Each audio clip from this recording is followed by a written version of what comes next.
શું ખરેખર આપણા ગુજરાતમાં ખાખીનો ખોફ ખતમ થઈ ગયો છે? શું આપણા ગુજરાતની પોલીસ પાસે પાવર નથી? કારણ કે દિન પ્રતિદિન આપણે જોઈ રહ્યા છીએ કે જે ગુજરાતના ગુંડાઓ છે, અસામાજિક તત્વો છે, એ વધારે પાવરવાળા બનતા જાય છે. અચાનક ગમે ત્યારે પોલીસ ઉપર હુમલો કરી દેવો, આવા અનેક બનાવો આપણા ગુજરાતમાં સામે આવ્યા છે. એટલે આજે વાત કરવી છે આજના વિડીયોમાં ખાખીનો ખોફ આપણા ગુજરાતમાં કેટલો છે. નમસ્કાર, નિર્ભય ન્યૂઝ સાથે હું છું રિદ્ધિ. ગુજરાતની રોજબરોજની આપણે દિન પ્રતિદિન આપણે આ પ્રક્રિયા જોઈ રહ્યા છીએ કે ગુંડા તત્વો છે, અસામાજિક તત્વો છે, બેફામ બનતા જાય છે.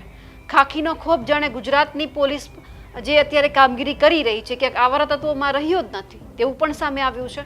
આજે વાત એક અહેવાલ ઉપર એટલા માટે કરવી છે કારણ કે આપણે રોજ જોઈ રહ્યા છીએ અને થોડા દિવસ પહેલા પણ આપણે જોયું હતું કે કચ્છના રાપરની અંદર પોલીસ છે તે એક આરોપીને પકડવા જાય છે તો આખું ઘર એમના ઉપર હુમલો કરે છે અને જે આરોપીને જે ભાગવામાં મદદ કરે છે, મહિલા કર્મચારીની છેડતી કરવામાં આવે છે. ક્યાં સુધી આપણા ગુજરાતમાં આવું ચાલુ રહેશે? એક અહેવાલ ઉપર આપણે સૌથી પહેલા ચર્ચા કરીએ. સંદેશ અખબારનો આ એક અહેવાલ છે કે ખાખીનો ખોફ છે તે ખતમ થઈ રહ્યો છે.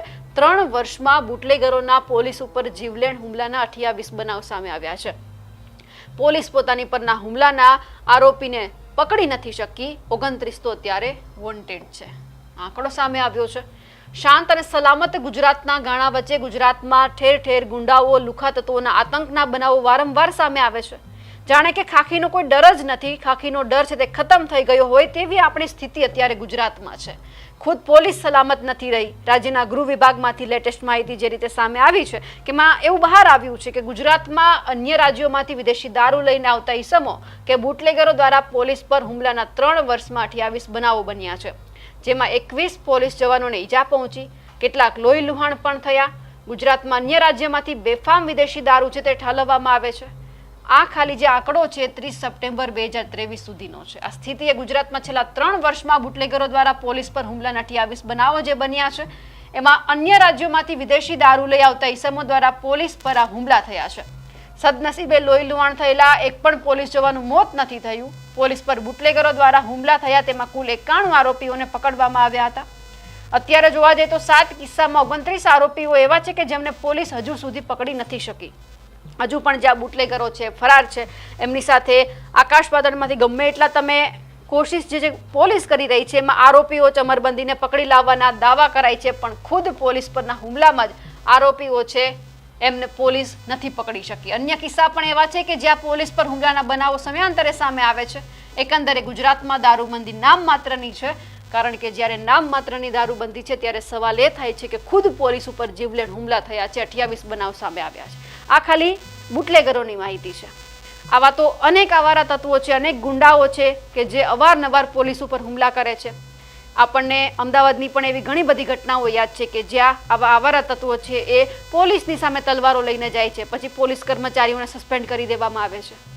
એટલે સવાલ અહીંયા હર્ષભાઈની જે આ ગુજરાતની પોલીસ છે તેમના ઉપર થાય છે કે સાહેબ, આપણી ગુજરાતની પોલીસ પોતાની કામગીરી કરે છે, રાત દિવસ મહેનત કરે છે, પણ જ્યારે પરિણામ લાવવાનું હોય છે ત્યારે એવું સામે આવે છે કે ગુજરાતના જ પાવરધા એટલા બુટલેગરો છે, એટલા આવારા તત્વો છે, પોલીસ ઉપર હુમલા કરી દે છે. તો પછી જો પોલીસ જ એમના ઉપર હુમલા થયેલા બુટલેગરો નથી શોધી શકતી તો પછી આરોપીઓને કઈ રીતે શોધશે? કારણ કે સવાલ તો એ જ છે કે પોલીસ ઉપર હુમલા થાય છે તો એમને બચાવવા માટે કોણ આવે છે? એક સામાન્ય વ્યક્તિ ઉપર હુમલો કરવામાં આવે છે તો પોલીસ સામે આવે છે, રક્ષણ આપે છે, આરોપીને પકડે છે. પણ હવે આ બધું જ્યારે પોલીસ ઉપર થઈ રહ્યું છે ત્યારે પોલીસને બચાવવા માટે કોણ આવશે? ક્યારે એવા કડક અને કાયદા બનશે કે આરોપીઓને જે પકડવાના છે, કારણ કે આમાં કોઈને ખબર જ હોય છે કે કયો બુટલેગર ક્યાં છે. કોઈ એવું વ્યક્તિ છે જ નહીં કે જે ક્યાંય ને ક્યાંય છુપાયેલો હોય છે તો એમના જે પોલીસના હાથ છે એમના સુધી નથી પહોંચી શકતા. એટલે કામગીરીની કરવાની વાત છે અને આવા તો અનેક કેસ છે. રાપરની અંદર પણ આપણે જોયું જ હતું અને જે આરોપી છે પછી ફરાર થઈ જાય છે, પછી પકડવા માટે રાત દિવસ આપણી પોલીસ છે તે મહેનત કરે છે. પણ સવાલ હજુ પણ એ જ અહીંયા ઊભા થઈ રહ્યા છે કે ક્યાં સુધી ખાખીનો જે આ ખોફ છે તે આપણા કહેવાતા પાવરધા આવારા તત્વો છે, ગુંડાઓ છે તે રાજ ગુજરાત ઉપર કરતા રહેશે. પાવર આપણી પોલીસ પાસે છે પણ ક્યાંક એવું લાગે છે કે આપણી ગુજરાતની પોલીસ છે તે પાછળ પડી રહી છે, પીછેહટ કરી રહી છે.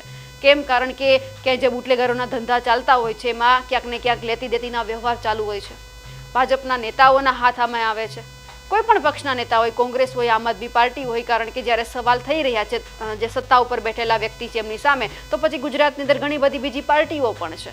એટલે ક્યાં કોના છેડે આંબી રહ્યા છે હજુ સુધી કોઈને ખબર નથી પડી. એટલે સવાલ અહીંયા એ થઈ રહ્યો છે કે જ્યારે કોઈ પણ પક્ષના નેતા જ જો બુટલેગરોને સાચવવામાં, આવારા તત્વોને સાચવવામાં, ગુંડા તત્વોને ક્યાંક ને ક્યાંક એમના ઉપર હાથ રાખવામાં જો કામયાબ થતા હોય તો પછી પોલીસ શું કરે આમાં? પોલીસને બધી સત્તા આપવામાં આવી છે, પણ જ્યાં સુધી પોલીસ છે આવા નેતાઓ સામે બોલી નહીં શકે ત્યાં સુધી આવા જ બુટલેગરો ગુજરાતમાં બેફામ બનવાના છે અને ધીમે ધીમે ગુજરાતની અંદર જે ખાખીનો ખોફ છે તે પણ ખતમ થવાનો છે.